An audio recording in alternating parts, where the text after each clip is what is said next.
দেশে যখন একটা স্থিতিশীল পরিস্থিতি থাকে তখন এই যে পেছন থেকে খেলোয়াড় পেছন থেকে যারা খেলতে চায় তাদের আসলে খেলাটা বন্ধ হয়ে যায়। এই কারণে দেশকে অস্থিতিশীল করে রাখার জন্য একটা প্রক্রিয়া শুরু থেকে ছিল। কথায় কথায় যে রাজনীতিবিদরা বলে আমাদের কাছে দেশ নিরাপদ, ওরা আসছিল কেমনে, ওরা আসছিল কিভাবে, কৈফিয়ত দেন না এখন আপনারা রাজনীতিবিদরা। সুতরাং মব কখনো কখনো জাস্টিসও হয়। এবং এই যে রাজনীতিবিদরা বলতেছেন যে আমাদের কাছে ক্ষমতা আসলে নিরাপদ, কোথায়? যেমন বঙ্গবন্ধু হত্যার বিচার হয় নাই, কেন হয় নাই? দুটো দিক, একটা হচ্ছে যে বিএনপিকে মানে যারা ক্ষমতা আসলে যাদের অসুবিধা হবে এবং যারা পতিত সরকার, পতিত যারা ছিল তারা পতিত হয়েছে, তাদের কোনো হোপ থাকে না বলছেন। আবার কেউ কেউ ইউনূস সরকারের পতন চাই বলে তার কাছে মনে হয়েছে। বা সব কিছু মিলে একটা এখানে কনস্পিরেসি থিওরি তিনি দেখতে পাচ্ছেন। হ্যাঁ, রাজ্জাকি ভাই যেটা বললেন, আমরা 5 আগস্টের পর থেকেই এ ধরনের কিছু চেষ্টা কিন্তু আসলে দেখেছি। দেশকে অস্থিতিশীল করে রাখার জন্য একটা পক্ষ কাজ করছে দেশের ভেতরে এবং দেশের বাইরে থেকে। বিষয়টা স্পষ্ট, এগুলো আসলে সামনে থেকে দেখা যায় না, কিন্তু আমরা বুঝতে পারি, আমরা ফিল করতে পারি, আমরা এটার প্রভাব আসলে সমাজে, রাষ্ট্রে আমরা দেখতে পারি, এবং সেটা আমরা 5 আগস্টের পর থেকে দেখছি। আমি গত পরশু একটা টিভি টক শোতে বলছিলাম যে জুলাই অভ্যুত্থান যখন চলছে সেই সময় এই অভ্যুত্থানকে, এই আন্দোলনকে শেখ হাসিনা এবং রয়ের পাতানো আন্দোলন বলে একজন প্রচার করেছিলেন, একজন বিখ্যাত ইনফ্লুয়েন্সার। অথচ এখন এই জুলাই অভ্যুত্থান পরবর্তী সময়ে যারা এই জুলাই অভ্যুত্থানের মালিকানা দাবি করছেন, এখন তিনি তাদের ইমাম। এবং এই ইমাম যেটা করছেন শুরু থেকেই নানানভাবে, এই যে আমি মব সৃষ্টি করে বিভিন্ন সময় বিভিন্ন কিছু ভাঙার যে ব্যাপারটা, এই পুরো সময় উস্কানি দেয়া, এই সব কিছুই আমরা সেই জায়গা থেকে দেখতে পাচ্ছি। এবং এরকম একটা গ্রুপ আছে যারা দেশের বাইরে এবং দেশের ভেতরেও তাদের কিছু অংশ আছে, নামগুলো আলাদা করে বলার কিছু নাই। এবং এদের আবার একটা পীরের মতো একটা জায়গা আছে, মানে এই ধরনের একটা পীরের মুরিদ টাইপের একটা গ্রুপ আছে। তো এই গ্রুপ শুরু থেকেই একটা অস্থিতিশীল পরিস্থিতি দেশে রাখার চেষ্টা করছে। এর কারণ হচ্ছে, ধরেন ডক্টর মোহাম্মদ ইউনূসের এখন যে সরকার, সেই সরকার ফেব্রুয়ারির মধ্যে ইলেকশন, বা ফেব্রুয়ারিতে না হলো, আমি ধরলাম এপ্রিলেই নির্বাচন দিলেন, নির্বাচনের পরে নির্বাচিত জনপ্রতিনিধির হাতে ক্ষমতা হস্তান্তর করে তিনি চলে গেলেন।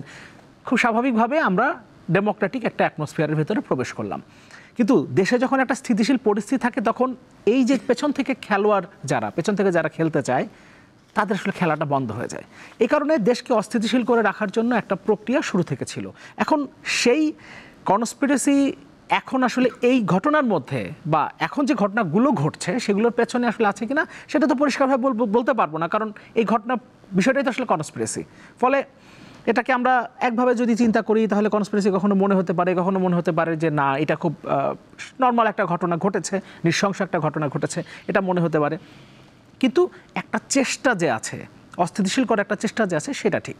কারণ যদি এখন একটা স্বাভাবিক ট্রানজিশন না হয়, অর্থাৎ অন্তর্বর্তীকালীন সরকার একটা নির্বাচন আয়োজন করলেন, সেই নির্বাচনের মধ্য দিয়ে নতুন একটা সরকার গঠিত হলো, এই ট্রানজিশন যদি না হয় তাহলে দেশে একটা অস্থিতিশীল পরিস্থিতি তৈরি হবে এবং সে সময় যে কোনো কিছুই হইতে পারে, যে কোনো কিছুই, মানে তখন গোলাবাড়িতে অনেকের মাছ শিকার করতে সুবিধা হবে। আবহাওয়া রাজ্জাকি বলছিলেন যে আসলে এই যে যখন ঘটনা ঘটছে বিএনপি ব্যবস্থা নিচ্ছে, আমরা দেখতে পাচ্ছি যে অনেকে বহিষ্কার করেছে, কিন্তু বহিষ্কার থেরাপি তো কাজে দিচ্ছে না। আমরা দেখি যে আরও বেশি করে বিভিন্ন জায়গায় বিএনপি নেতাকর্মীরা চাঁদাবাজি বা এই যে কোন রাহাজানের সাথে বেপরোয়া আচরণ করছে। এর কারণ কি মনে করেন? বিএনপি দিক থেকে বারবার বলা হচ্ছে যে আপনারা, সরকারকে বলছে আপনারা ব্যবস্থা নেন, আমাদের দলীয় কোনো নাই, বার নাই, আপনারা আপনাদের মতো ব্যবস্থা নেন, এবং তারা দলীয়ভাবে ব্যবস্থা নিচ্ছে, কিন্তু কোনো তো এই থেরাপি কেন কাজ করছে না? আপনার কি মনে হয়? দেখুন, আমরা খুব প্লেন হইতে বলতেছি নির্বাচনের তারিখ হবে, নির্বাচন হবে, ক্ষমতা চলে যাবে, এবং কি জানি কয় যে গণতান্ত্রিক প্রক্রিয়ায় নির্বাচন হইলেই রাজনৈতিক লোকের কাছে আসলি দেশ নিরাপদ, ইত্যাদি ইত্যাদি কথাগুলো আমার কাছে একেবারেই অগ্রহণযোগ্য, একেবারেই। কারণ আমি তো আলী রিয়াজ সাহেব যেমন কথা বলে আমেরিকার থেকে, আমি তো আমেরিকার থেকে আসিনি, আমি এখানে লম্বা সময় ধরে আছি। আপনি এই যে যেটা বলতেছিলাম, কথাটা হারাই ফেললাম, যে ইজি যে নির্বাচন দিয়ে চলে যাবে। আচ্ছা, আপনি আমারে বলেন, এই দেশে সামরিক শাসন আসছে কেন? আসছে সেটা ব্যাখ্যায় যাচ্ছি না, আসছে তো। তার আগে তো সিভিল গভর্নমেন্ট ছিল, আপনি যখন সামরিক সরকার আসতেছে তার আগে তো সিভিল সরকার, দুইটা সামরিক সরকার, দুইটা সিভিল সরকার ছিল। 111 আগেও সিভিল সরকার ছিল, ইউনূস সাহেবের আগেও সিভিল সরকার ছিল। কথায় কথায় যে রাজনীতিবিদরা বলে আমাদের কাছে দেশ নিরাপদ, ওরা আসছিল কেমনে? ওরা আসছিল কিভাবে? কৈফিয়ত দেন না এখন আপনারা রাজনীতিবিদরা। ওরা আসলো কিভাবে? অন্যায়ভাবে? ওরা যখন আসছে দেশ জাতি সবাই নিঃশ্বাস ফেলছে আলহামদুলিল্লাহ। তার মানে কি? জনগণ যেটা চাইছে সেটা তারা করছে। ওটাও এক ধরনের মব। কেন মব ওটাকে বলছি? যে সরকারটাকে কিক মারছে তার কাছে মনে হয়েছে ওই সেনাবাহিনীরা মব করতেছে, কিন্তু জনগণ সেই মবটাকে অ্যাকসেপ্ট করছে। ওটা মব জাস্টিস। জুলাইয়ের যে আন্দোলন হয়েছে মব, এই মব দিয়ে কি করছে? আপনি সংবিধান তো মানেন নাই, সংবিধান না মানাও মব। তা আপনি যখন মব করে এসে টেক ওভার করলেন, ওরে বাইর করে দিলাম, তখন কি কি বন্ধ হয়েছে? আয়নাঘর, গুম, খুন, বিনা বিচারে হত্যা, শাপলা চত্বর হত্যা। তাহলে এই সমস্ত রাষ্ট্রীয়ভাবে যে মবটা হইতো সেইটা বন্ধ করার জন্য আসলো জুলাই মব। এই মবটা হইল মব জাস্টিস। সব মবই খারাপ নয়, কিন্তু মিটফোর্ডে যেটা হয়েছে এটা দুইটা স্টেজই মব। প্রথম মব চাঁদা চাইছেন, এটাও তো ইলিগাল। দ্বিতীয় দফা চাঁদা দেই নেই বইলা মারছেন, এইটাকে বলে পিওর মব। সুতরাং মব কখনো কখনো জাস্টিসও হয়।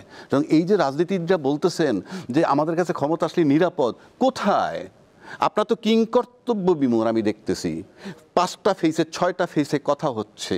একটা বড় ভাইয়ের যে কথা বলছি, বড় ভাইদের একটা পার্ট ঢাকায়, একটা পার্ট লন্ডন, কিন্তু তারা যে এই যে বহিষ্কার করতেছে, এটা দিয়ে এস্টাবলিশ করতেছে যে তারা না, তাহলে কিন্তু কাজ তো হচ্ছে না, হবে না তো। বিকজ আপনি দেখেন না, রাইট অর্ডারে নাই তো। কারণ আপনার যখন গোলটা ঠিক থাকবে না, তখন কিন্তু আপনি, যেমন আপনি গুলিস্তান যাবেন, এই পথ দিয়ে যান, ওই পথ দিয়ে যান, ওই পথ দিয়ে যান, এই পথ দিয়ে যান, there are many ways, but your target is যে আপনি ইয়েতে যাবেন। আপনি যাইতেছেন, কইতেছেন যে আপনি ক্ষমতায় যাবেন, ইলেকশন চান। আপনি আবার বলতেছেন জুলাই আন্দোলনকে সমর্থন করতেছেন। আপনারা বলছেন আপনাদের 422টা লোক জুলাই আন্দোলনে মারা গেছে, আপনি সেটা সংবিধানে ইনসার্ট করবেন না। কারণটা কোথায়? এতে কি আমার দেশের স্বাধীনতা চলে যাবে? এটা তো পার্ট বাই পার্ট, একটা পর্বের পর আরেকটা পর্ব আসছে। আপনাদের 427 জন লোক মারা গেছে আপনারা বলছেন, তো আপনি এটা স্বীকৃতি দালিলিক চান না কেন? না, এটা ক্ষতিটা হবে কি? আমি যদি ব্যক্তিগতভাবে সামনে যখন ভোট আসবে আমি ভোট দিব না? বাংলাদেশে জুলাই আন্দোলনটাকে সমর্থন করে নাই কে? বুকে হাত দিয়ে বলেন। আপনার কি মনে হয় তারা কেন এই দালিলিকটা সংবিধানের সাথে রাখার ক্ষেত্রে বিরোধিতা করছে? সেই ব্যাখ্যা তারা বলছে যে তারা তো বলছে এটা রাজনৈতিক দলিল হিসেবে থাকবে। আর রাজনৈতিক দলিল হিসেবে থাকবে, একটা ডকুমেন্ট হিসেবে থাকবে। আর আপনার দলিল কোনটা? আপনি যখন সংবিধানে ইনসার্ট করেন দেন এটা ঐতিহাসিক একটা ঘটনা। কেন ঘটনাটা? কারণ আপনি যে কাজটা করছেন সংবিধান ভায়োলেট করে, ওটা কিন্তু একটা মব। আমি বলছি এই জন্য, এই কথাটা আমি ওই জন্য বলছি, এই মব জাস্টিস হয়েছে। এই জাস্টিস যেহেতু হয়েছে, সবাই যেহেতু সমর্থন করছে, কেন এটি ইনসার্ট হবে না? সোজা হিসাব। আপনি ইনসার্ট না করলে কি হবে? সময়ের ব্যবধানে আমরা যে প্রতিহিংসা পরায়ণ যে রাজনীতি দেখে আসছি, যে আপনি স্যাপ দিয়ে ল্যাপ দিয়ে আপনি যুদ্ধ অপরাধীদের বিচার করেন, বঙ্গবন্ধু, যেমন বঙ্গবন্ধু হত্যার বিচার হয় নাই। কেন হয় নাই? আপনি কিলার যে তাকে ই করছেন, ফাঁসি দিচ্ছেন, কিন্তু পরে বলছে আমরা ষড়যন্ত্রকারী খুঁজতেছি এবং কমিশন করতেছি। তো আপনি কিলার পেলে তো ষড়যন্ত্রকারী পাবেন, তা আপনি পান নাই। কিলারই তো বলবে আমাকে কে বলছে। সুতরাং সেই জন্য আমি বললাম, এটা যদি আমি ইনসার্ট না করেন, সময়ের ব্যবধানে এই বাংলাদেশে আবার আর এক অ্যানার্কিজম তৈরি হতে পারে যে ওটা ছিল মব। কারণ আমরা বাংলাদেশের ইতিহাসটা দেখছি, কিন্তু it was accepted by all the people. কাজে আমি যখন ভোট দিতে যাব তখন আমি চিন্তা করব এই 36 জুলাইকে অ্যাকসেপ্ট করে নাই কে? এটা কিন্তু আমাকে প্রশ্ন আসবে, আমার জেনারেশনের কাছে প্রশ্ন আসবে, অপরাধটা কোথায়? এটা অ্যাকসেপ্ট করলে ক্ষতিটা হয় কি?